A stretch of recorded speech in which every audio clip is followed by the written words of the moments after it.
Hello, everybody. Oh, that's loud. Scooch over a little bit. There might still be some people coming in. Get cozy. It's possible again. I want to welcome you all tonight to the pavilion. Tonight, this afternoon. My name is David Boeren, and together with my colleagues here at Studium Generale, I organize lectures, film screenings, workshops, and more. From popular movie screenings to lectures about very current and important topics, we do it all. War. Many of us must have thought it to be something unimaginable on the European continent in modern times. The Russian invasion of Ukraine has therefore been a rude awakening. War has become something more pertinent than ever. And what does this mean for the future? Is this an anomaly in an otherwise peaceful era? Or can we expect more wars in the future? And what could these look like? In this lecture, Air Commodore and Professor Frans Osinga will talk about the future of war. Because with the changing geopolitical landscape, the advent of climate change and new technological developments, the way in which war is being waged is changing. What developments are happening right now, and what can we expect? Air Commodore Frans Osinga is Professor of War Studies, as well as head of the Military Operational Art and Science section at the Faculty of Military Sciences of the Netherlands Defense Academy. Moreover, he holds a special chair in war studies at the Institute of Security and Global Affairs at Leiden University. He regularly appears in the Dutch media to comment on the developments or conflicts around the globe. So without further ado, please give a warm welcome to Frans Osinga.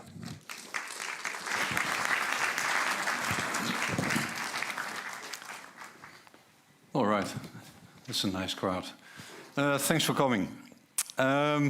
David has given me an impossible task today. He asked me to, when he invited me initially, to talk about the future of war. I know nothing about the future.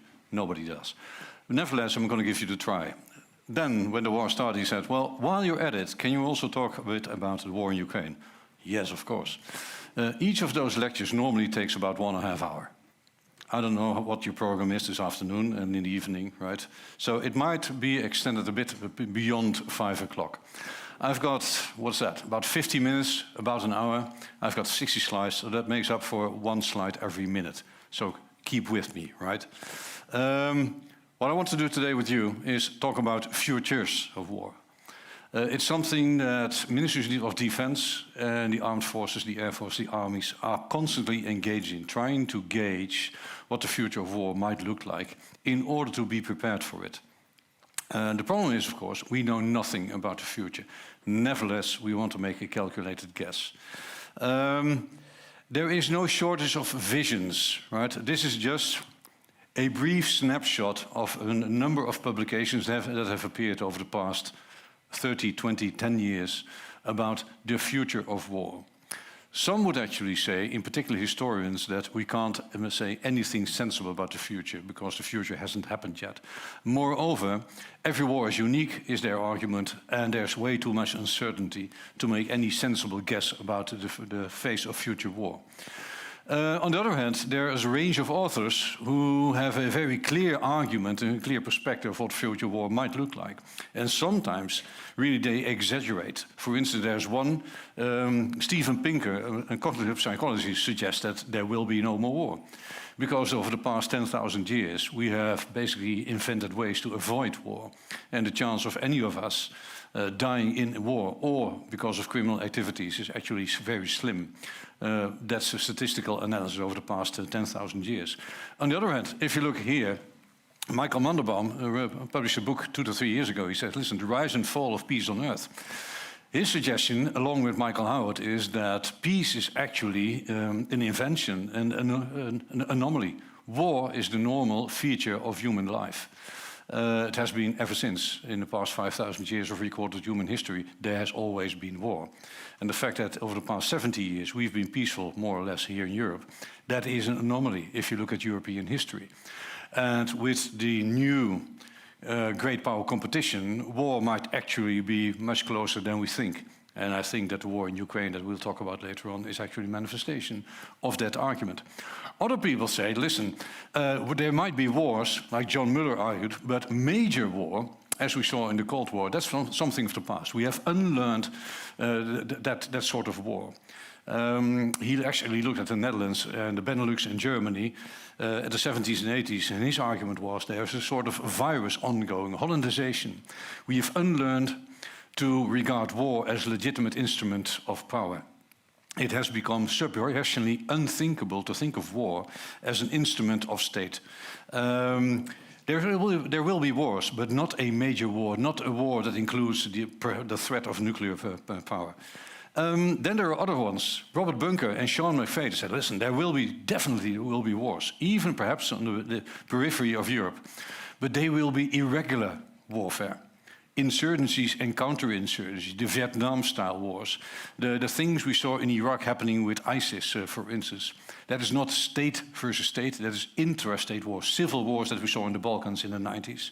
So you have a whole range of authors. And the problem, of course, for militaries and the Minister of Defense is to make a bit of a chocolate out of that and to prioritize the threats, the risks and developments, and to see to what sort of defense organizations they need to develop in order to be prepared for this array of potential scenarios that they might be confronted with.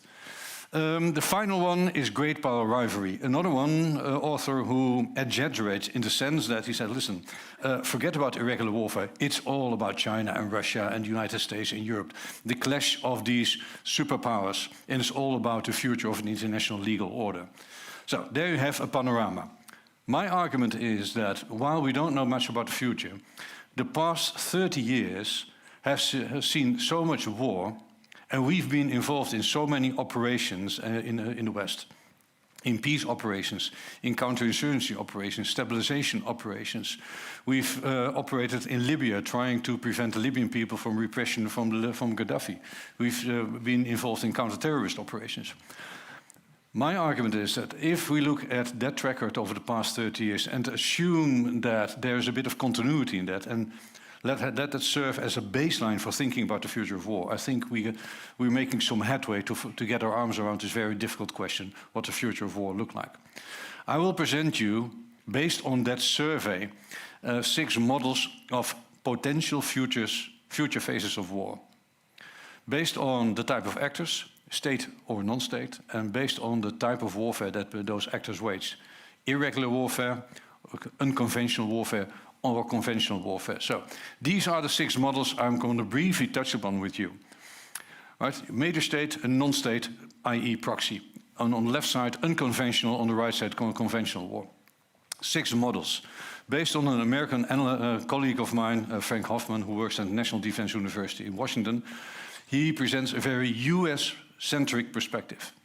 And the 4 societal warfare, civil disorder, surrogate warfare, interstate warfare are directly stolen from him. I will meet him next week. I'll tell him, I gave this presentation based on his slides. I added a European perspective by including humanitarian wars and, sophisticated barbarism. Because from a European perspective, the future of war might actually look a bit different than from a US perspective. The US, being a superpower, is mostly focusing on the great powers, China and Russia. Whereas in Europe, we might also be needing to focus on humanitarian issues, refugee problems, failing and failed states. So that's why I included those. So let's get started. First of all, sophisticated barbarism. These images suggest that sophisticated barbarism has been among us since the end of the Cold War. Nothing novel. These are images from the civil war in the Balkans, as you see. Right? Srebrenica is our own strategic trauma of the mid-90s, 1995. We saw sniper alleys, people killing their neighbors in Sarajevo streets. And that resulted in peace operations. And we were really struggling to figure out to try to explain the viciousness of that civil war, the viciousness of the violence that we saw out there. Ethnic cleansing taking place, ethnicities fighting each other. In a moment where in the previous decades they had actually lived together and were intermingled in the villages and cities and intermarried actually. So we tried to understand what could explain the emergence of this civil war and the viciousness of that violence. Romeo Dallaire, operating in Rwanda, witnessed a genocide taking place, not with sophisticated weapons, but with axes, spears, and bayonets and machetes. He too struggled with trying to understand what was happening out there. Why do people all of a sudden pick up arms and start killing their neighbors? Michael Ignatieff, along with Mary Kaldor, identified one of the prime causes. Political leaders trying to abuse identity, ethnicity, nationalism, or religion as a platform to create a civil war. And by creating a platform based on that motive, also creating a platform, a power structure for themselves. And that explains why, for instance, Milosevic started a civil war. He basically hijacked ethnicity, created a national flag out there, and that became used as a rallying flag for the population. A civil war deliberately created by the political leaders, Izetbegovic, Tuđman, and Milosevic. Vicious wars. If we look more recently what's happening in Africa, on top left you see Boko Haram killing innocent people purely because they have a different type of religion. Or they might actually be Muslims, but not as extreme as Boko Haram would want them to be. Out here you see an image where ISIS criminals basically throw homosexuals from the roofs, and once they land on the ground, they stone them to death.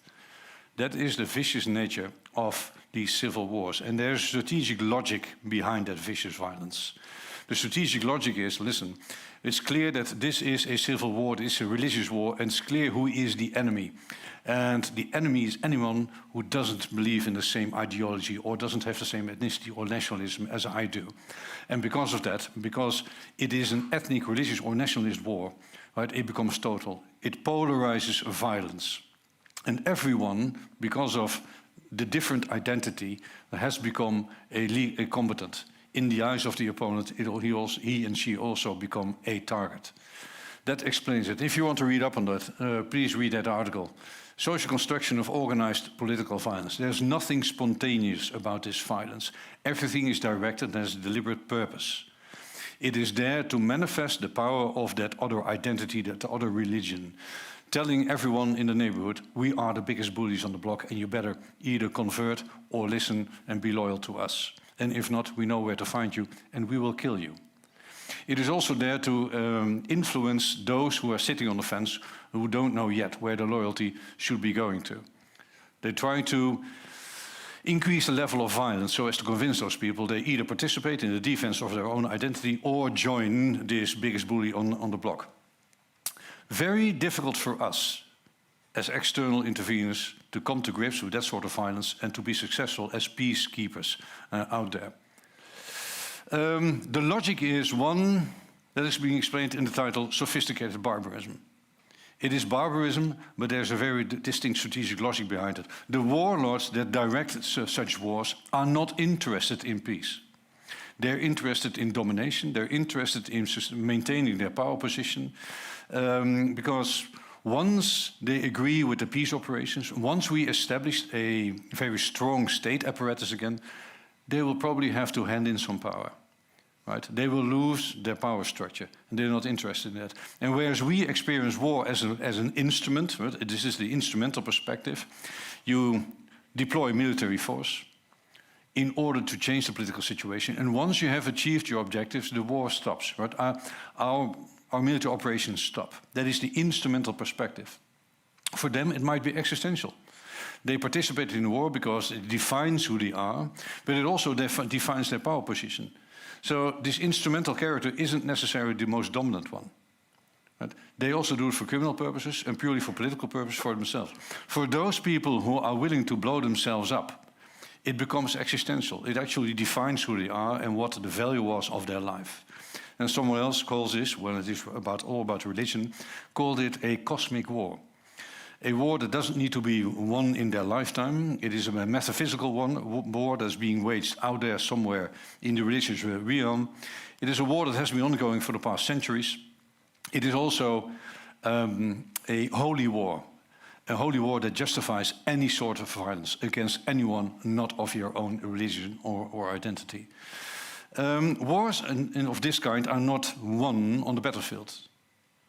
Victory or success is gained by political assassination, bombings of schools, mosques and churches, ethnic cleansing, rape, assassinations, but not on the battlefield. So it's a completely different concept of war. than ours. Ours is an instrumental one. Our militaries are being educated on the foundation of Clausewitz on war, Napoleonic wars, the strategic logic we saw in the 19th and 20th century. This is a different strategic logic. The problem is, elites and parties are not necessarily interested in termination, and we see democratization of violence. Increasingly, those non-state actors gain access to drones, to cyber warfare, to external financing. If you look at Hezbollah and Hamas, they have a wonderful array of pretty sophisticated missile systems provided to them by Syria or by Iran. So that was meant with democratization of violence. Rebels in Yemen have already used drones to attack oil facilities in Saudi Arabia. So these non-state actors actually gain strategic attack capabilities, because all these drones can just be bought at commercial markets. The more sophisticated missiles need to be provided by states. And therefore we also these days talk about hybrid threats. These state actors increasingly gain military capabilities that normally you would only see with states.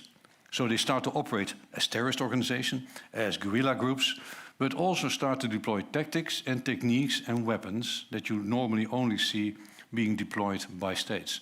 Recent developments. Right. Now, the humanitarian disasters they create, the refugee flows, the repression, the terrorist attacks that they conduct, are often a motive for Western politicians to start thinking about deploying peace operations, or, as Mary Kaldor called it, humanitarian wars.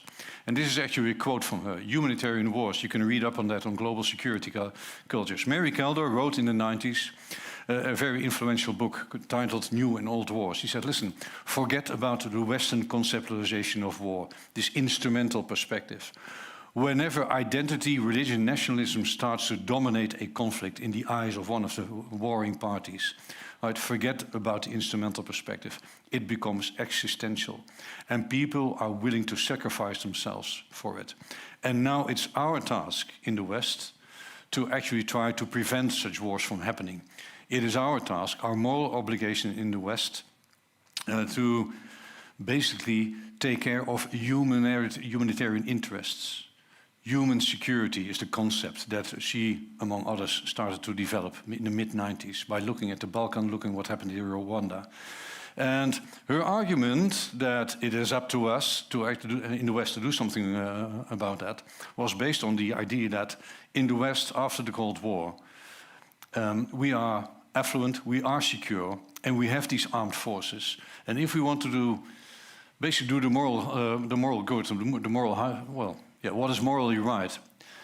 We should be willing to send our own troops, not to defend our own interests, but to defend humanitarian interests, to defend the lives of other innocent people, ethnicities, ethnic groups, people being repressed, children, women. That is our argument. Our obligation is to, where is that? To conduct law enforcement operations. Western militaries needed to become sort of a global cop, with the willingness, the political willingness, to operate on a global scale whenever and wherever a humanity crisis would develop. This explains why in the West, ever since the end of the Cold War in the beginning of the 90s, we have been willing to conduct peace operations, first in the Balkan, in Mali, in Afghanistan, in Iraq, in Libya. So it is pretty unique that, from a political perspective, you are willing to deploy your own people and your capital, very expensive military equipment, and go out there and protect humanitarian interests. These were wars of choice. It also explains why, from a Western perspective, we became very casualty sensitive, because it doesn't revolve around your own national interest, but somebody else's humanitarian interest. As a politician, you become very careful not to incur too many casualties. But also, you want to make sure that you don't create too many civilian casualties and collateral damage, because that would look bad on television too. I'm rather cynical about that, but that's what happened in the 90s, the casualty sensitivity syndrome. So there you have it, humanitarian wars. In 2003, the EU actually created a security strategy that completely revolved about the notion of human security. The idea was that after 9/11, if we wanted to be secure in our own home territories, we needed to take care of humanitarian suffering, because that humanitarian suffering took place in what was called the Arc of Instability. Areas across Africa and the Middle East where we saw terrorist groups, criminal groups, guerrilla bands, insurgencies, basically sustaining very violent environments in areas where the state structure has simply failed. There were no accountable governance anymore with effective state institutions that could clamp down on the violence, and that gave sanctuary to those terrorist groups' criminal activities. And if the argument was that in that security strategy, if we wanted to be secure in Europe, we need to have the ability and the will to go out there and help rebuild those failing states, in order for those failing states to become effective again and clamp down on those terrorist groups and criminal organizations. I've got a couple of quotes here. We want to be surrounded by a ring of well-governed countries. The idea was that if we can turn these failing states into stable, effective, more or less democratically organized states, we could prevent the refugee flows, the drug smuggling, the people smuggling activities to cease and enter our own borders. So there was altruism and a bit of selfishness in that argument. Right. In the era of globalization, it says, distant threats may be as much a concern as those that are near at hand. This is the echo of 9/11, the terrorist attacks on New York and Washington on September 2001. And this also explains why we were willing in the West to go all the way to Afghanistan to help rebuild that society, with the hope that we could prevent Afghanistan in turning again into a sanctuary for Al-Qaeda. Whether we're successful, we can debate that when we have the Q&A session. There are various reasons why we weren't successful in transforming the Afghan society in a Western democratic model of society, but nevertheless that was the aspiration in December 2001. So there you have it, humanitarian wars, and this also can be explained by the fact that here you see our own security political agenda, i.e. the terrorist threat, merging with the UN agenda, which really focused on humanitarian issues. Both of the agendas kind of had parallel objectives and parallel methods. We need to go out there and rebuild failing states and create a secure environment out there in order to prevent the problems from actually hitting our own borders. Right. And we have developed a mode of warfare, a mode of military operations that fit that political sensitivity, i.e. we can avoid collateral damage and civilian casualties to an unprecedentedly low level, but also a mode of warfare that can actually be successfully employed against the likes of Milosevic, Gaddafi, Saddam Hussein, without producing our own casualties, without producing civilian casualties, without producing collateral damage. We can actually bank and trust our high levels of expertise, high levels and high sophistication of our military equipment. The introduction of precision weapons, the fact that we almost always have air superiority, allows us to observe what's happening on the ground and, if necessary, to do something about it from the air. And Christopher Coker called it humane warfare. He looked at what happened in the Balkan. In 2001, he wrote his excellent little book, working from London School of Economics. And he said, listen, the West has developed a mode of operations that is pretty unique. First of all, those operations are only legitimized if it revolves around humanitarian interests. And whenever violence, military violence, is being applied, it is all about trying to limit the level of damage, the number of casualties, the number of civilian casualties, but also the number of casualties on our own side. We're trying to humanize warfare. We're trying to eliminate all the risks and nasty aspects of war that we've seen over the past 5,000 years. And he says it's a very humane aspect of war, a very Western perspective of war, on war, absolutely valuable and to be lauded. On the other hand, the downside is, if you are accused of creating collateral damage and civilian casualties, you lose the public support, and you lose it quickly, and you lose political support. So it's a very thin line that Western militaries have to treat on during those humanitarian operations. But we managed quite a few times. And these images on the left are images from 2011 in Libya, where it was discovered that in that pickup truck there were a couple of mortar tubes. That was the target, and that's the only thing that needed to be taken out. And we have developed these wonderful new little precision weapons that allow us actually to take out that specific target without creating much collateral damage, if the target intelligence is correct. So, a positive perspective. These days, the West has become somewhat reluctant to deploy massive numbers of peacekeepers. Whenever our Western politicians decide to deploy ground forces, they run a significant political risk. It's a huge sign of commitment, but it's also a huge political risk if you deploy your own ground troops. So instead of the past 20 years, the West has also developed this proxy warfare model, where we deploy special forces on the ground, a very limited number of highly trained troops with lots of expertise, and they operate alongside and they train local forces in order to organize them and to create them into an effective military force. And those two elements, special forces and the proxies, are then supported by this umbrella of aircraft, surveillance aircraft, striker aircraft, F-16s, B-1 bombers with precision weapons. And that model has become very popular, and we use that in Afghanistan, we've used that in Libya, and that allows us to have influence on the ground, but it still has a national flag of the local population, and it allows us to have these effects without too much political risk for our own politicians, for our own society, and for our own troops. Surrogate warfare, which has a bit of a negative connotation. Nothing you can do about that. So here you have that manifestation, a whole range of operations that features that model. And these days, one of the latest manifestations of that surrogate warfare model is the employment of armed drones. And in the Netherlands and elsewhere in Europe, we've had a very significant debate on the legality, the ethnicity, the ethical value of using armed drones, and also about the effectiveness. More and more, now that we have more and more empirical data to rely upon, we know that the drone strikes can be very effective.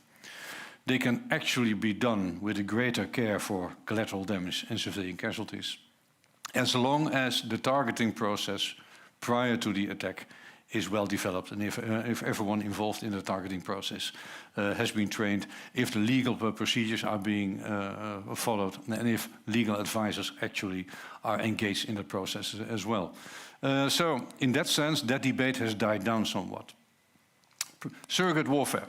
Another aspect of that is just training others, right? The NATO calls this security force assistance. And over the past decade, for instance, we've been training Kurdish fighters and help them in their fight against ISIS, for instance.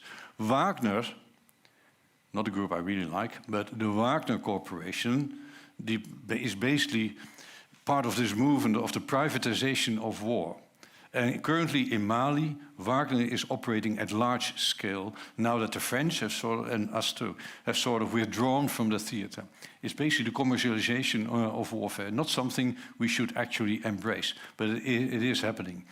The Americans stepped back from that after their experience with Blackwater in Iraq, but the Russians are really into that business right now. All right, the fourth one, civil disorder and disruption. Increasingly, all sorts of actors have the ability now to create disorder in our own society. And that might be a phase of war conducted by non-state actors or by state-level actors. What am I talking about? I'm talking about hybrid warfare. I'm talking about what Russia did during the American elections in 2016. There's these troll armies somewhere in Petersburg, very ugly little kids from 15 to 25 years old sitting behind their screens, influencing public discourse anywhere in Europe, but also in the US. And I've got a couple of photos out there. There's a demonstration in, I think it's South Carolina, where there are liberals, Democrats, conducting a demonstration. On the other side of the street, you will find white supremacists. And both of these parties were instigated to go demonstrating there by these troll armies sitting in Russia. Whatever you think about that aspect, from an operational perspective, that's pretty impressive. If you can, right, incite people to actually go out in the street and demonstrate. Russia has managed to polarize the American debate. Didn't take much. There's Democrats, there's Republicans. But there you have it, a very effective form of influencing societal processes. Also taking place here in the Netherlands by virtue of the internet. The increasing influence of social media really has an impact on international security these days.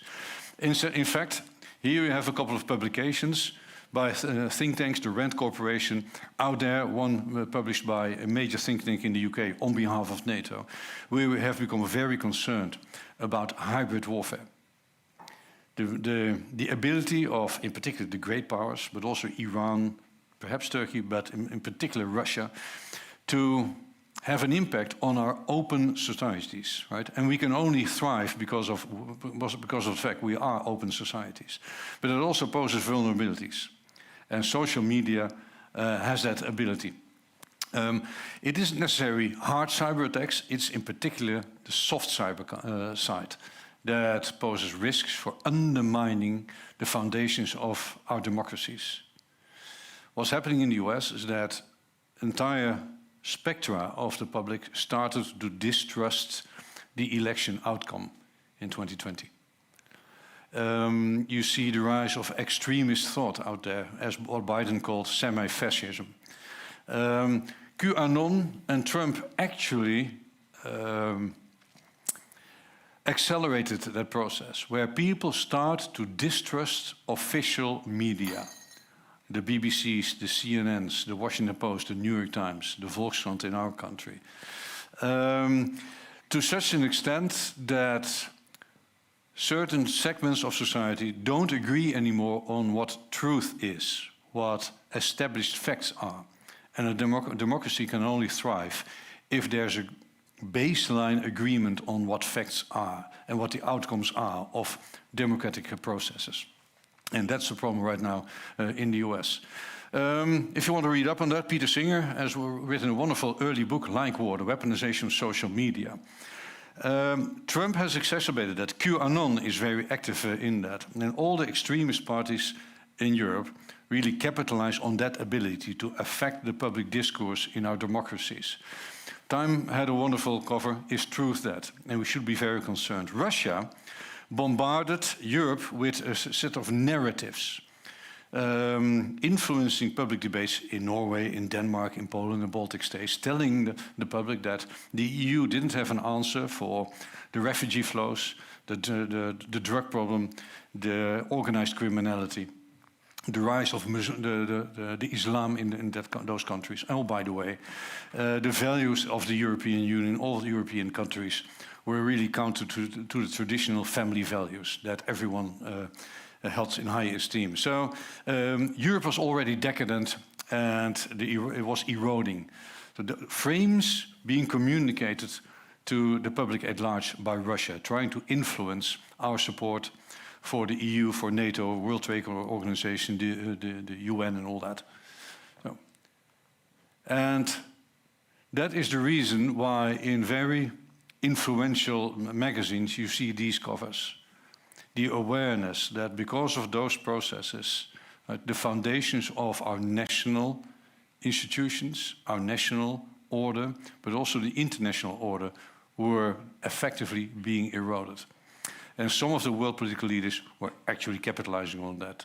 The rise of extreme nationalism in various countries, for instance, right now in Hungary, is a manifestation of that. Prior to that, you see Trump and others. So, not a very nice picture. Societal warfare is a pendant of that. I could actually have both of them on the one label, but I'd like to split them up a bit, because this is about the hard cyber aspect. The ability of various organizations to really influence and hamper our infrastructure. On the right-hand side, you see a recent attack on the US where simply the gas didn't flow anymore for the gas stations. If you want to hurt the American society, right, stop selling gas to them. Nothing happens in the US without having a car out there. The problem was not that the oil didn't flow, the gas was still flowing, but people couldn't pay that company. So it had a huge impact. Today, or yesterday, we heard about, right, Nord Stream 1 and 2, the explosions out there. Again, a manifestation of someone's ability to damage our critical infrastructure. Nothing novel in the sense that we've been aware of our openness and the vulnerability of our critical infrastructure protection ever since 9/11. And the EU has actually developed policies trying to boost the resilience of our societies. And also on a national level, our governments have tried to boost the resilience of our societies. This is just a report published by Microsoft showing how Russia has tried to influence events and processes in Ukraine using cyber attacks. There's an ongoing war in Ukraine right now in the cyber domain, a barrage of constant cyber attacks. In Western Europe, there's a constant barrage of cyber attacks ongoing as we speak right now. And we have really needed to develop defensive cyber communities and organizations across the Western world. And NATO now considers a massive attack with cyber weapons potentially as an Article 5 situation. So that's the severity, the potential severity of cyber attacks. Right.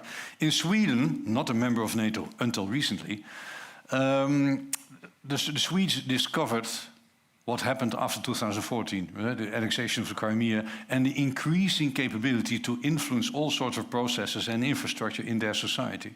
And they published this they distributed this pamphlet to 4.8 million households, basically warning them, please be resilient at the household level. Be prepared for a situation like we were prepared for in the Cold War, where you knew that at some point water wouldn't be flowing from the tap anymore. Electricity wouldn't be there. Gas wouldn't be there. Sewage might not work. Be resilient. Basically warning the public, listen, we have entered the new Cold War. Really pessimistic. On the other hand, perhaps also justified if we look at the situation after 2014. Right. Then we come to interstate warfare. That's the thing that has captured our attention as of 24th of February this year. But it has never gone away. Right? The American invasion in Iraq in 2003 was an interstate war. The liberation of Kuwait in 1991 was an interstate war. So in that sense, interstate warfare has never gone away. And that's one of the problems with thinking about the future of war. Right?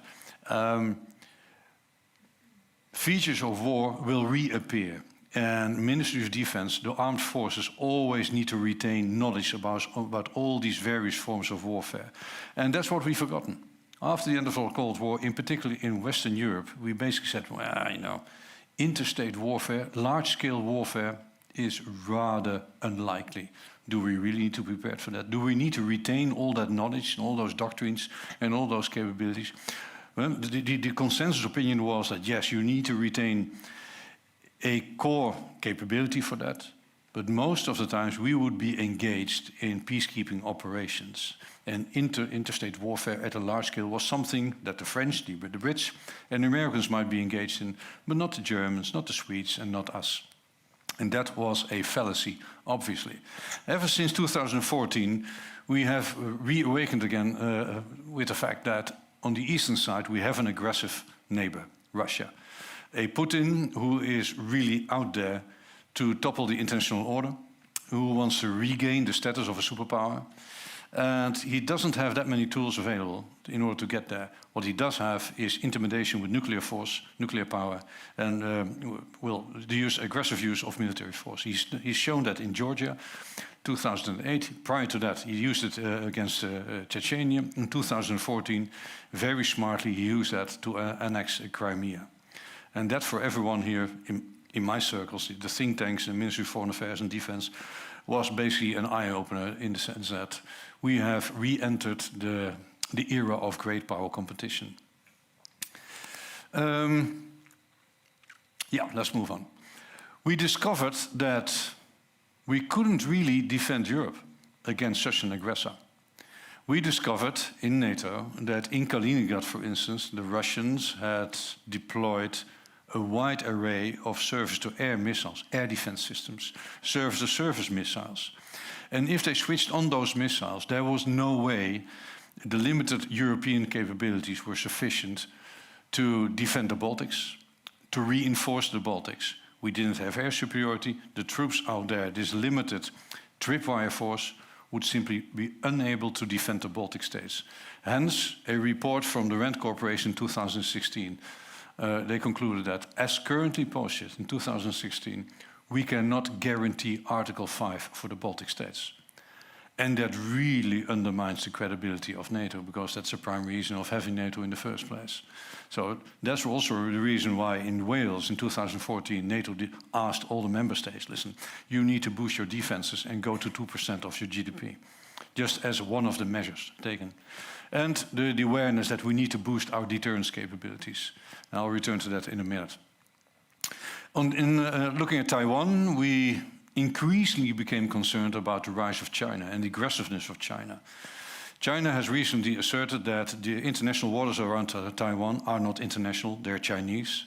And here you have a slide where all these statistics are being depicted of last year. It shows you the number of military flights entering Taiwanese airspace.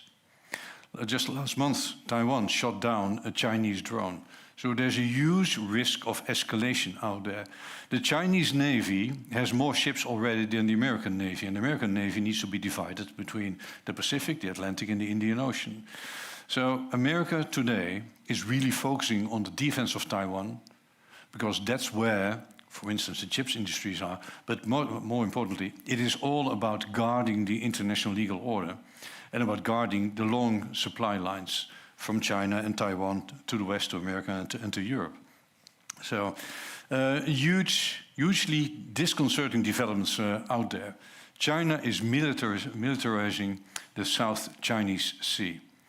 And one of the functions of NATO in the eyes of the US is an ability to help the US if there is a crisis in Taiwan. Not necessarily to wage a major war against China, but allow the US to withdraw some of the military capabilities and deploy those for the defense of Taiwan. Really high tensions out there. On the horizon, we see certain military technological developments. For instance, artificial intelligence, swarms of killer robots, for instance, out there appearing on the battlefield, hypersonic missiles, all very destabilizing for international security and nuclear stability. Some people call it hyperwar. And on the left-hand side, open source documents trying to uncover what the potential risks are for international order. All of them agree that it might not happen tomorrow, it might not happen in a decade, but potentially they have very strong destabilizing consequences. And here you have various reports, the Global Risk Report, for instance, suggesting that, yes, there are strongly destabilizing developments out there. For the West, it will become increasingly difficult to sustain the order that we have become accustomed to. Increasingly, non-state actors get the ability to affect the way we live. But as of the past decade, we also have become aware that the great power competition is out there again. And that brings me to what's happening in Ukraine right now.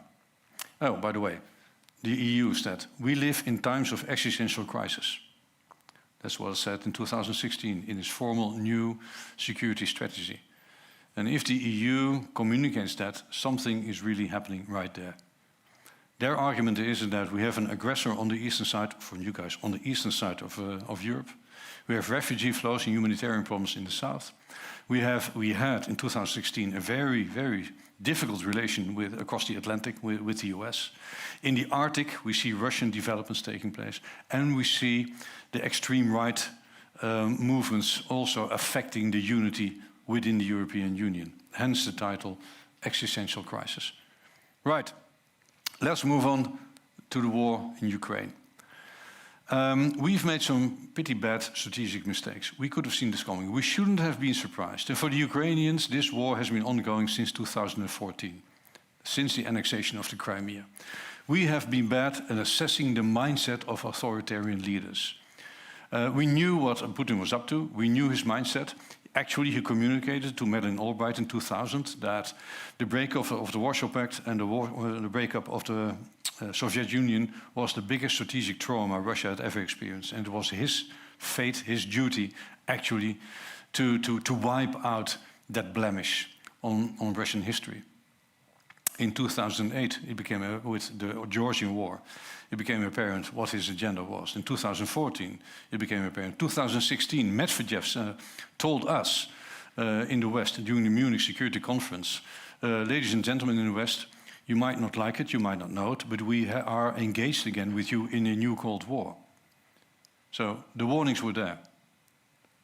Russia was out there to regain the spheres of influence, i.e. try to reassert control over the Eastern European member states of NATO, the Baltics, Romania, Hungary and all that. So that was his agenda, but it's very difficult for us to really capture that sentiment and believe that somebody would actually be as adventurous as what we're seeing happening right now in Ukraine. There were deep divisions among European states. And basically, we said, listen, we see what's happening around the border of Ukraine. There's not much we can do about that. Ukraine is not a NATO member. We are energy dependent on Russia. And, oh, by the way, he has nuclear weapons. So we rather not escalate the situation. We handed Putin a strategic gift. We deterred ourselves. He didn't ask for that. We deterred ourselves, which makes sense looking at the time frame at that moment. No one envisioned that he would actually attack, unless you listen to the Americans at that moment. The Americans knew from October onwards, as you see on the right-hand top there, that this was not an exercise. Those 150,000 people on the border, that was not an exercise. This would turn into a war. They had a very good intelligence position, and they tried to convince all the political leaders in Europe. That didn't really work. But Putin made some wonderful mistakes and never stopped an enemy from making mistakes. Putin really underestimated European resilience, European unity, the ability of the EU or European unions to come together and decide on this massive package of sanctions. And basically what Putin has done, it has re-educated us about what it means to be the West, about our own values and our own interests. It re-energized the transatlantic relationship again.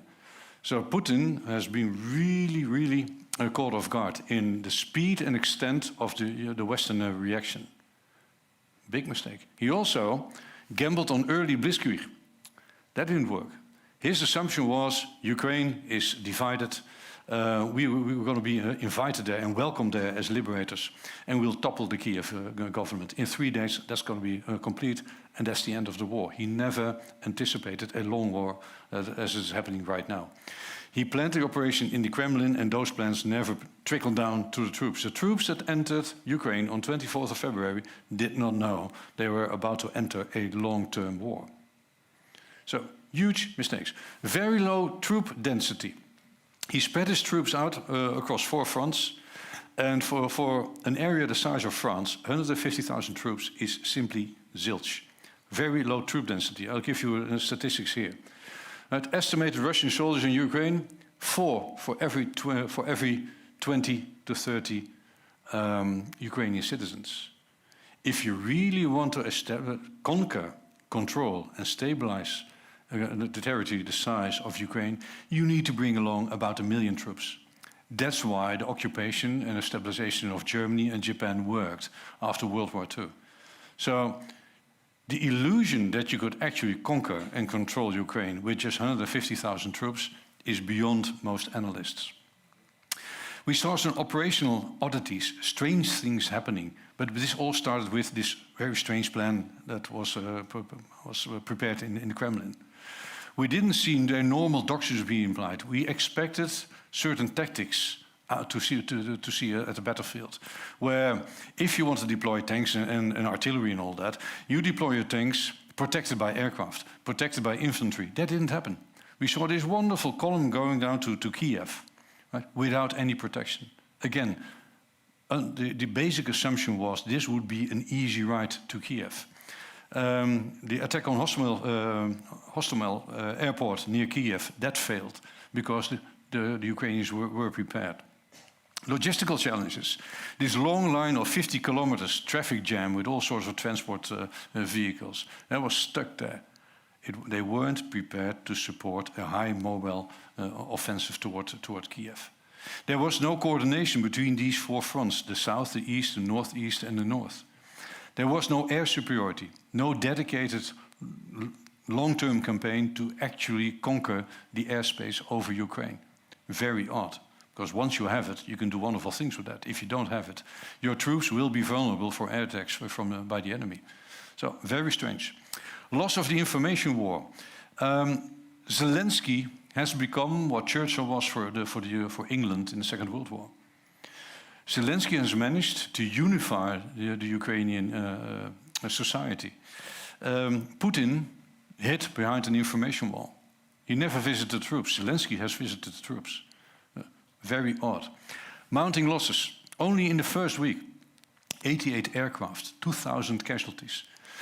Unprecedented and high level of casualties if you compare that, for instance, with the American losses in Afghanistan. Americans have lost about 2,700 soldiers in Afghanistan over a period of 20 years.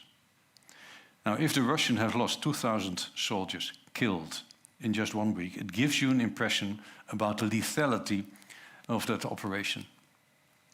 So this is already on track to become one of the most deadly wars over the past 100 years. Incredibly deadly for those engaged in it. Right. What also helped, of course, was the Ukrainian defense. No one had anticipated the effectiveness of the Ukrainian defense. First of all, they made every infanterist, every soldier, and gave him an anti-tank weapon. That guy has a lot of them, right? But every soldier had an anti-tank weapon. The initial attacks happened with young guys, soldiers, sitting on quads, going through the woods, right, alongside this long convoy traveling to the south, and then interdicting it, attacking it from the sides. So there's one. Avoid the battle. The first strategy was avoid a decisive battle out in the open. Drag the Russians into the streets, into the cities. And there, the numerical superiority doesn't do you any good. So avoid a battle. Make sure you can fight the next day. Make sure you have air defense systems still surviving. Make sure you still have your aircraft sitting somewhere, not in the airfields, but sitting on highways where the Russians don't expect them to be. Very smart tactics and strategy. Prepare for long-term guerrilla and resistance. On the left-hand side, I hope you can see it. Zelensky said, listen, everyone, fill those Molotov cocktails. Right? Help us with the defense of Ukraine. A brilliant move. Not really with the expectation that people would actually throw those Molotov cocktails, but by inviting all the people to help with the defense, he gave them a stake in their own future. He unified their society, and that was really a brilliant move. That move really helped unify the entire Ukrainian society. It also helped that they had lots of drones, and some of them were actually crowdsourced, crowdfunded. Prior to the war, there were young people recognizing, from the ICT industry, recognizing what you can do with drones.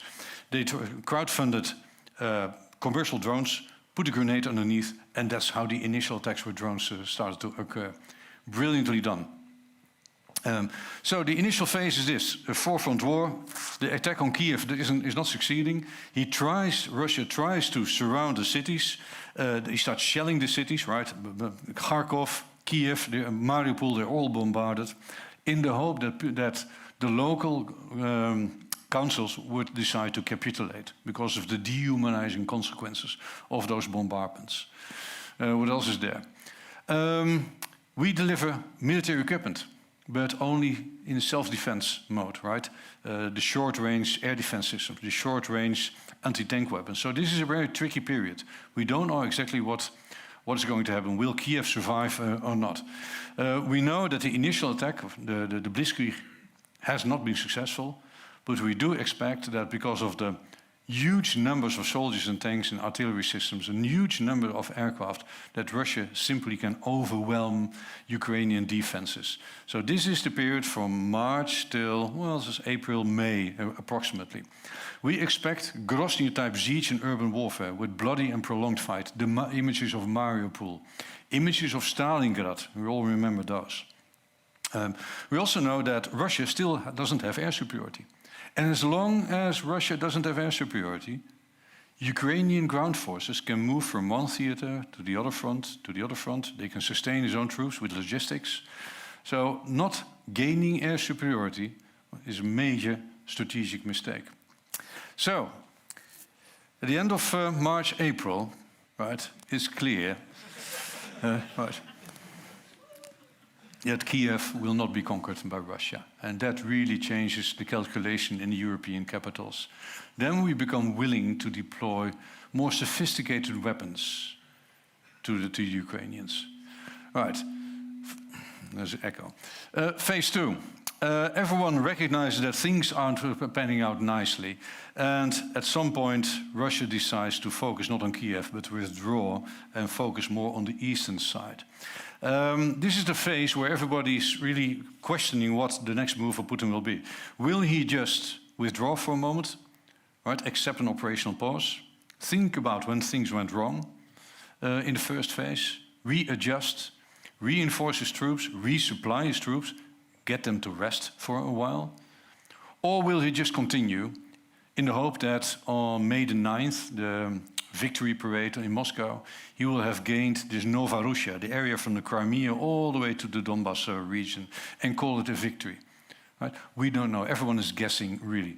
It's a gesture of goodwill to leave Kiev, but basically it's an admission of defeat, that the initial plan of trying to conquer Kiev is simply not working.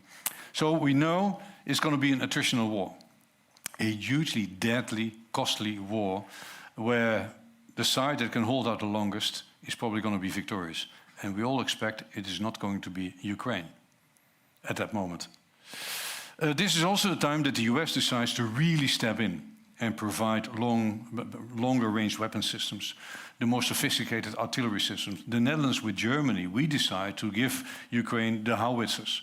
But first of all, you have to train the Ukrainians to operate those systems. You have to set up a logistical organization, a maintenance organization for those systems. Right? You can give them those weapon systems, and they perhaps can fire a couple of shots with that. But afterwards, they need to be returned to a depot. They need to be maintained. They need to be supplied with fuel, with munitions. Right? So you need to set up an entire organization in order to effectively deploy those weapon systems. So that will take time. This is the phase, May, June, July, which is very tricky for Ukraine. These systems slowly roll into Ukraine. They learn how to operate them. At the same time, Ukraine needs to stop the eastern advance in the Donbass. So here you see that in June, July, that Zelensky communicates to the West, listen, this is a very difficult period for us. We're going to try to stop the advance in the Donbass. It's going to be bloody. This is the time that he says, listen, we are losing 200 to 500 soldiers killed every day in defending Severodonetsk, for instance, or Lysychansk. But we're trying to stop the advance. We're trying to buy time here, and in due course, let's say in August, they explicitly state, in August we will start a counterattack. And we will focus on the south. So this is in the first week of August, and everyone is wondering, why would you tell the Russians exactly what you're going to do? Well, basic analysis is, first of all, you tell because to basically give your own people a good feeling. Listen, there's an end of the tunnel, right? There's light at the end of the tunnel. We will be successful at the end. Russia will not win. It is to motivate your own troops, and it is to tell the West, thank you for those wonderful weapon systems. We know how to deploy them, and we will be successful. So please continue with delivering those weapon systems. And it is to deceive the Russians. The Russians know that Kherson is very important in the south. It's one of the major ports. It is also one of the only major cities that Russia has occupied at that moment. So for Russia, both Russia and Ukraine, it's an important city. So when Zelensky tells the Russians, listen, that is going to be the focus area of our counterattack, the Russians need to reinforce that area and ensure the defense of that. That's precisely what they want to achieve. It is a period where the West starts to really wonder. We didn't see any progress in the South. Until at some point we saw the first missiles hit the Crimea. We saw 200 to 400 HIMARS long-range rocket missiles hitting munition depots, command and control facilities of the Russians, bridges around Kherson. And this indicated to us that, yes, that too is the phase of a modern offensive. The front line might not be moving that fast, but we see how the Russian military capabilities are slowly being eroded in anticipation of a ground advance. So this was a very deliberate, very difficult, but very deliberate decision by Zelensky to buy time in the East, buy time to get all those weapon systems delivered by the West, to get people trained on that, deploy them to the south, start hitting the Russians where it hurt, and in the meantime, covertly also start massing troops and military equipment around Kharkov. The Americans also decided to provide the Ukrainian Air Force with very advanced missile systems that are developed and designed specifically to take out Russian air defense systems. And with these systems, in the southern part, around Kherson, Ukraine has managed to conquer the airspace, to gain air superiority. And these days, because of these weapons, Ukraine is now deploying its own air force to support its own offensive. But that takes a while. Before you can actually take out all these mobile air defense systems of the Russians, it will take a very long time. But that's the advantage of these systems. They were never designed to be operated from MiG aircraft, but a software adjustment allows them to be deployed. And here you see an image from September 8th, where they use the systems and the aircraft to constantly destroy bridges, but also air defense systems. And if you have air superiority, you can easily support your own ground advance. So, again, a bit of a disappointment for Putin. He has already fired 12 to 15 generals, and that's normally an indication that things don't go well. He's now taking decisions that in the West normally a guy of my rank, a brigadier general or a colonel would make. You don't want to have the senior political leader, the president, making tactical decisions. That is a recipe for disaster. Then, 2 weeks ago, all of a sudden, we saw this wonderful advance in Kharkov, to the surprise of everyone. Right? This was the result of this deception move, right? Telling the Russians we're going to attack Kherson, forcing the Russians to bring troops from Kharkov and the Donbass to Kherson to help out the defense. So 20 to 30,000 troops were actually redeployed to that area, leaving Kharkov relatively undefended. And there they deployed a really blitzkrieg maneuver, very effective in that. What helped was the artillery we provided, the HIMARS missiles, the HARM, these anti-radiation missiles that I just talked about. Ukrainian unity and morale. By this time, Russian soldiers have been in the field for already 4 to 5 months. Conscripts that had already ended their period as a conscript were forced to remain in the armed forces. Right? They've seen their bodies being killed, being maimed, wounded. They're being very badly commanded. They have very little information on what's actually going on. They don't know why they're there. This whole denazification thing, they never believed in that. There's one wonderful shot where a senior commander goes to the local population they have just conquered, said, all right, tell me where the Nazis are. And this Ukrainian woman says, well, the only Nazi I see is standing right in front of me. Right. So, a very difficult situation for the ground troops out there. Heavily demoralized, attrited, wounded, badly dead, badly fed. Very low levels of discipline, which of course also explain the atrocities, the crimes against humanity that we saw. And it's forcing Russia now to enter this mobilization phase that we saw last week, which is a political liability. Up till now, 60% of the Russian population said, all right, if you want to wage a war, go ahead, but don't bother with us. Right? Leave us be. With actually initiating the mobilization, He's antagonizing most of his population. And he has a bit of a problem explaining why he needs to have a mobilization where until last week he said everything is going honky-dory with this special operation in Ukraine. So his narrative has really faltered. So where are we right now? And we're closing off shortly here. What can we expect? Probably a prolonged war. The reason for these 300,000 extra conscripts is not to win the war, it is to survive through the winter for Russia. It is to replenish the troops, not with the illusion that those troops are actually well trained and you can actually conduct an offensive with them. But what you can do is make life hard for the Ukrainian offense by simply have them dig in the trenches and using them as a defensive speed bump, for instance. There is no incentive for either party to bring this to a quick end. If possible, Ukraine, Zelensky would love this war to end quickly, but on his own terms. From the Russian perspective, for Putin, there's every incentive to prolong the war in the hope that the unity among the West will falter because of energy shortage, because of the high inflation, or because Orban might actually veto on the continuation of the sanctions, or because we're running out of munitions and weapons to deploy to Ukraine. So there's every incentive. Putin has created such a high expectation, a high platform, that with the current gains, right, he cannot really call this a victory. The damage that he has incurred, the sanctions that he is suffering from, the level of casualties, almost 50,000 troops have been killed already, never justify the limited gains of territory that he can show for it. So, for Putin, there is no reason right now to stop the war. And if he does, it might be the end of his political career, or worse. Interesting to see how many of his former buddies are falling from the stairs, falling out of windows, or falling from ships. Right? So we don't know what's going to happen there on the political side, but from a military perspective, there's no incentive for him to stop. Same applies to Zelensky. He would love to have a quick victory, but he knows that as fall and winter will set in, offensive becomes very hard to accomplish. Right? The terrain becomes muddy. It becomes very hard to conduct a rapid and high-speed offensive.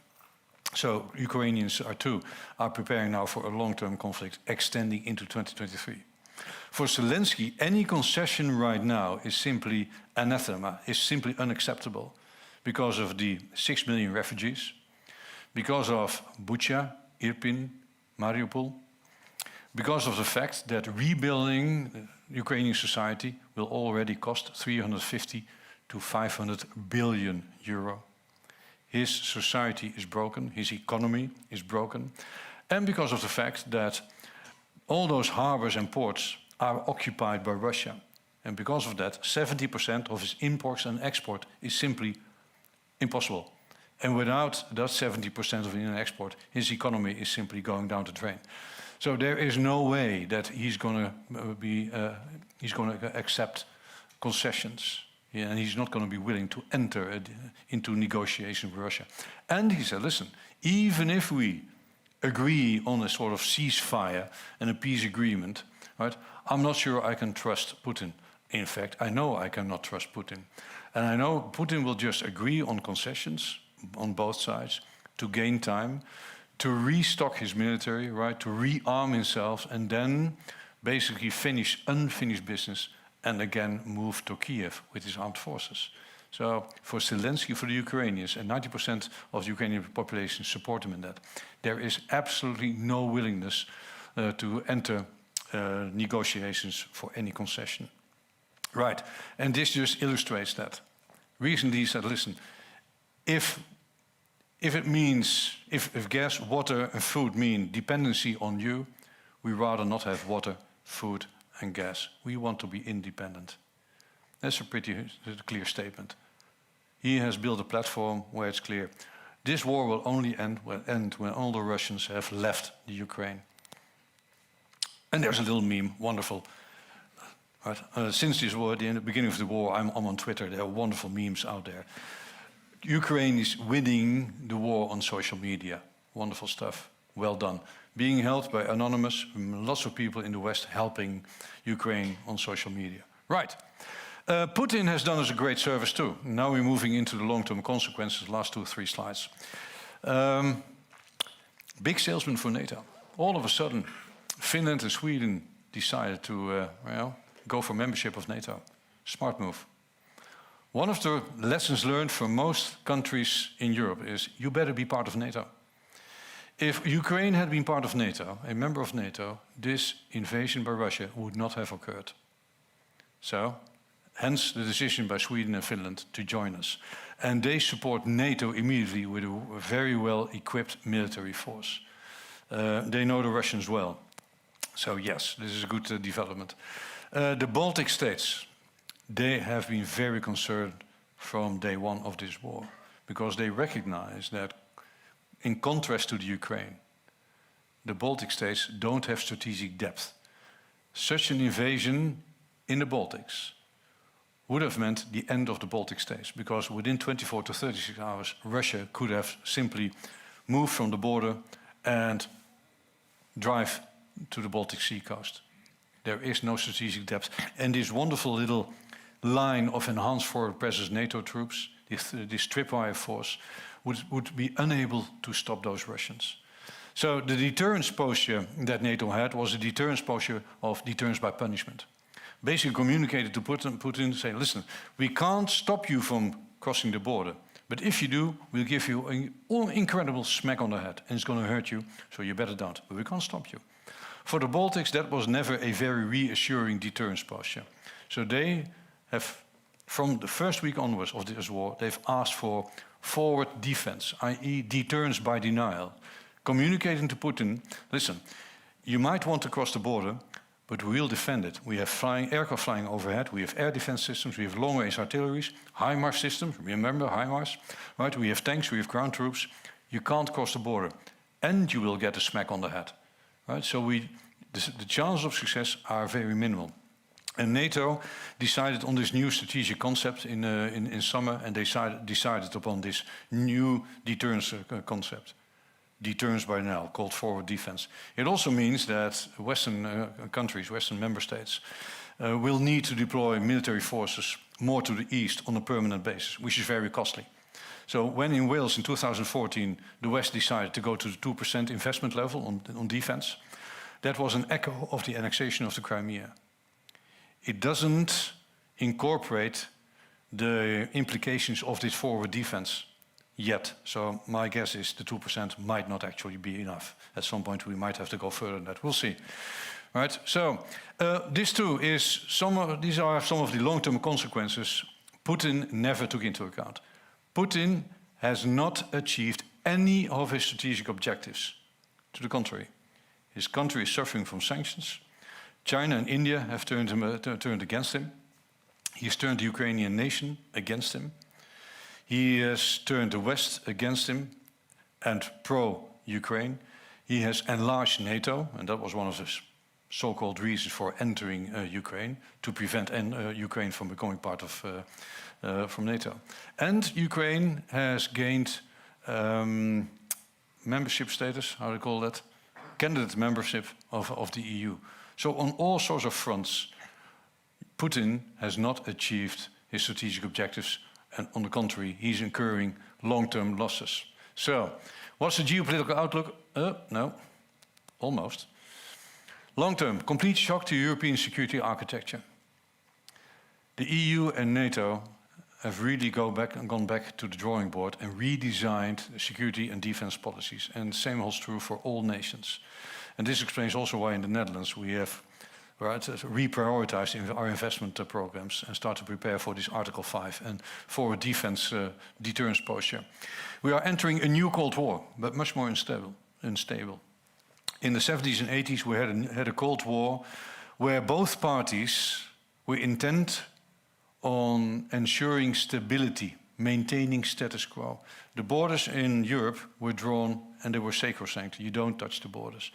There were agreements, weapon inspection agreements, weapon reduction agreements and treaties. There was a hotline between the White House and the Kremlin. All that is gone.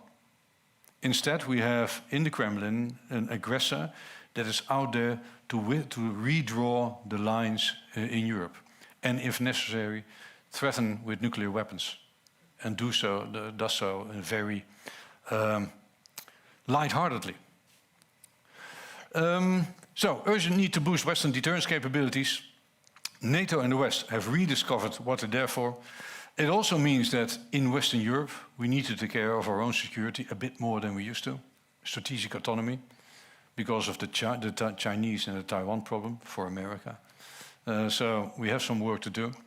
Sweden and Finland enter NATO, but we also need to look at the long-term consequences and the long-term meaning of this war. For Putin, it isn't just about Ukraine. For Putin, this is a war that has been ongoing since 2008, 2014. It is also a war about re-establishing the international order and reducing the American dominance in the international arena. This is a war against the West. They explicitly say so. And if necessary, you're going to use nuclear weapons. It is also a war of authoritarian political systems against democratic systems. So this is more than just about Ukraine. And what's happening in Ukraine is a huge tragedy. A huge tragedy that will have consequences for the next decades. A couple of weeks ago, I gave a radio interview. And I admitted that since February 24th, I'm really experiencing a heavy heart because of the severity of what's happening in and around Ukraine. No one had actually anticipated that. So, with those words, I think it's time for Q&A. I have no idea of time. All right, almost. Right. Questions? Happy to answer them. He has a microphone, so raise your hand, because let's take as many questions as we can, and he'll come towards you. He's going all the way to the top. Thank you so much, Frans. I think I gave you an impossible task, but I think you did pretty well. Thank you. Yeah. Yes. Yeah.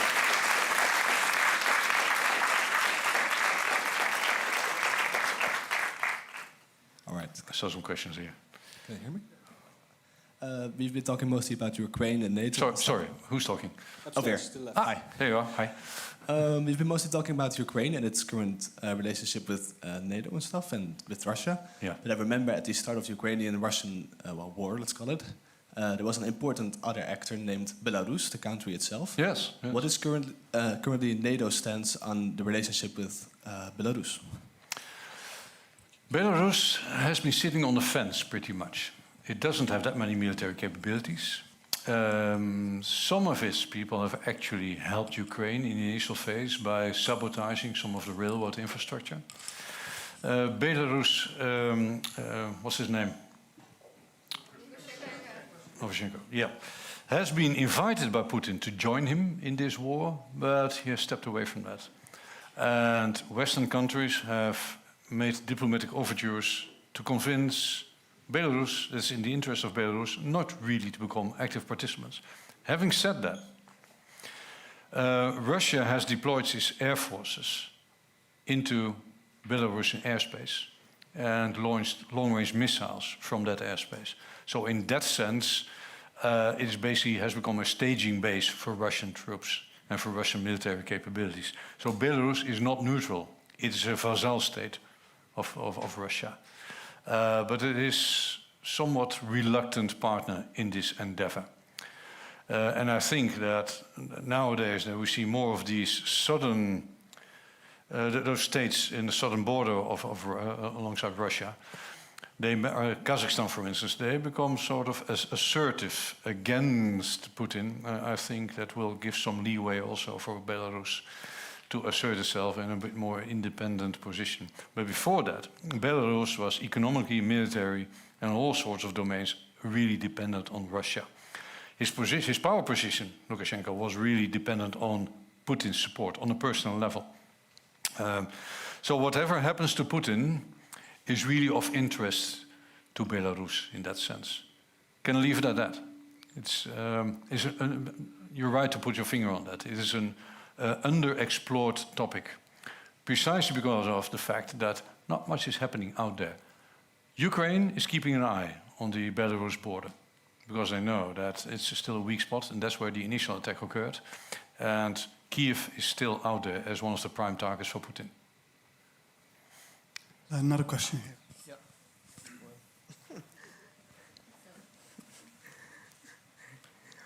Trying to put these things a bit more aside from NATO perspective and moving towards a species kind of thinking, a survivability of the species as a whole. Don't you think that might be actually interesting, or I mean, should be on the table to reach some sort of national equilibrium here, some giving Russia what it's asking, go more towards a multilateral or a non-globalized world anymore, kind of what this guy, Alexander Dugin, and these people is saying of like, we want our sphere of influence, you have yours. We detach because, I mean, the nuclear threat is there. Like, I don't care if the US might be able to take down a Sarmat or two or the Satan 2 or whatever they might be able to do. But just by the nuclear capability Russia has, and which is actually a bit centralized, correct me if I'm wrong, but with the Belgorod-class submarine, they can shoot from there without asking anything to Putin. That kind of let them be, you know, this is a real threat. Some crazy commanders there might be able by their own to shoot a few hundred of those. And, you know, admit, okay, they have their sphere of influence. It's completely against our way of seeing the world. It's sad to have people there. But, you know, let it be, because actually trying to force that might, you know, lead us to extinction, even just by mistake. So like things that happened, Stanislav Petrov, that was almost about to touch the bottom to counteract. Or lately India, that had a malfunction of one of their missiles and ended up in Pakistan. So yeah. All right, that line of argumentation would suit Putin nicely, but would completely counter to our own interests, because it would be the end of the EU, it would be the end of NATO, it would be counter to our own national security interests. Besides, it's not for us up here in the Netherlands to decide on the fate of the Eastern European countries and just hand them over again to Russia. They were very happy to join the EU and become part of the affluent, secure world that we live in. And we have to be careful about the nuclear threat. The nuclear weapons are not controlled by a single commander. They are controlled at a strategic level by Putin and two of his general officers. Submarine commanders will not fire nuclear weapons on their own. They don't have the clearance for that, unless there is an existential threat. Nuclear weapons are being threatened, and it is a major war. This is not a major war until now. It is a regional war. Tactical nuclear weapons are a different species. Right? They're still massively destructive, but tactical nuclear weapons could actually be fired by commanders. But in the current context, that's not likely. They will only be fired if Putin tells them to and give authority to fire them. But in the Russian doctrine, those nuclear weapons, tactical nuclear weapons, are also considered a battlefield weapon that you can use to stem the enemy advance and basically to create a new facts on the ground, a new status quo. So we are taking this new nuclear threat more seriously than it was when it was launched in February, because the Russians didn't need it at that moment. The problem with giving in to those demands and agreeing with Dugin's vision of the world is that basically you're ceding to authoritarianism. For those who don't know what Dugin actually said, he's considered the ideologist behind Putin, which is not necessarily true, but it resonates with what Putin actually thinks. Dugin has said, listen, the Russian civilization is still in the uprise, right? And those of Europe and the West are already in decline. The Russian cultural civilization is superior to the Western one, and our agenda is simply to expand the Russian culture and civilization from the Pacific all the way to the Atlantic. In between, you have something called Germany, which in due course we'll just conquer. And actually, in social media, you've seen people say, listen, we haven't gone far enough in the Second World War. We should have finished really the business out there. And if necessary, we're going to denazify Germany too. So I'm not sure we want to go that way. But that's Duginism for you. A very aggressive philosophy. Why would you want to agree with that? And allow them to destroy everything that we have built up in the West after 1945 because of the threat of nuclear weapons? The problem is, if you communicate to a guy like Putin that you are more afraid of escalation than he is, he will actually hijack you with that fear. And what the Blinken and Biden and his ilk have recently stated, listen, we are a nuclear force too. And if you use nuclear weapons, we can use nuclear weapons, but not necessarily so. We can create havoc in Russian society or in circles around Putin with all sorts of instruments. We don't have to respond in the nuclear realm. We don't have to respond symmetrically. So on various levels, I don't see any reason to actually bow to the nuclear threat. We are stronger than Russia. We are the strongest economy in the world.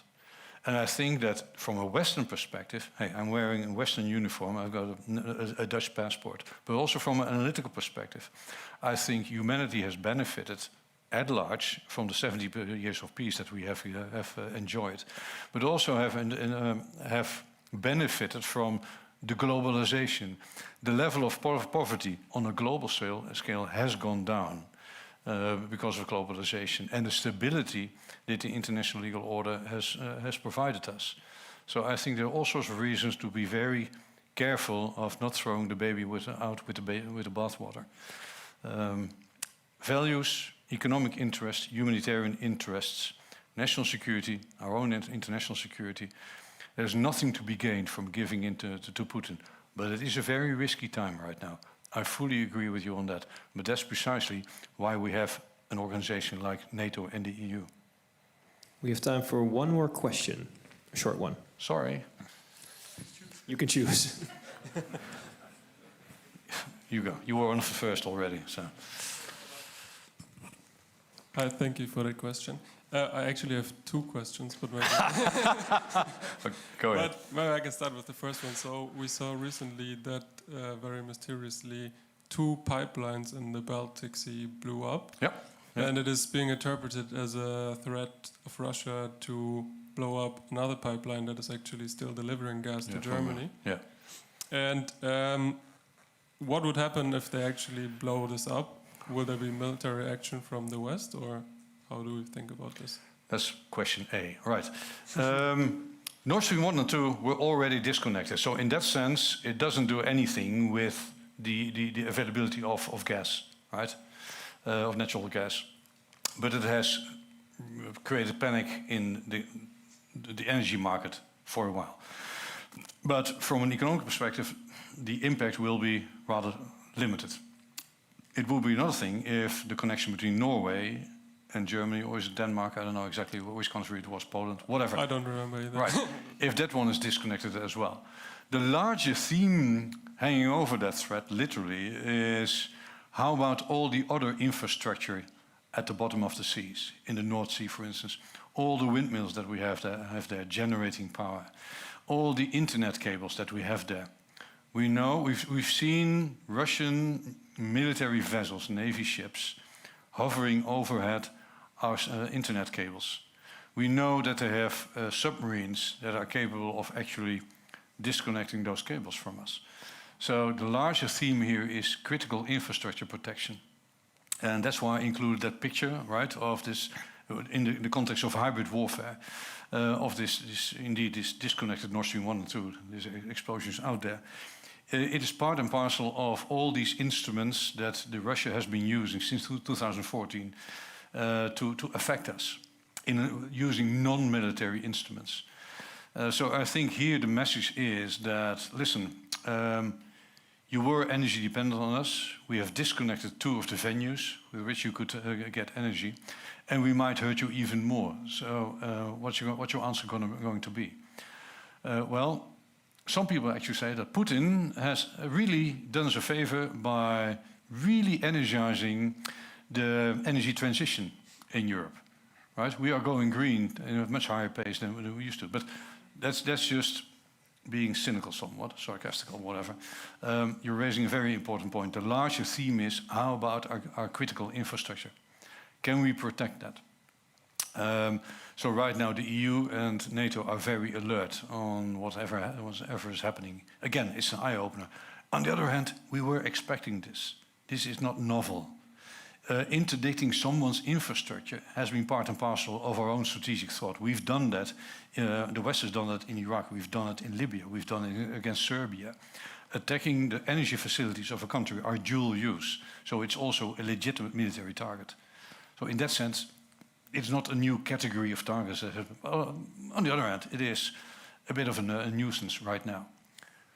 So would we be sending cruise missiles to St. No. Petersburg in response? No. Or? No, we can do other stuff. Right? We can I think the US will tell most of European countries, don't worry, we have capabilities to do something nasty to the Russians. The US has the capability to really close off certain segments of Russian society using cyber attacks, for instance.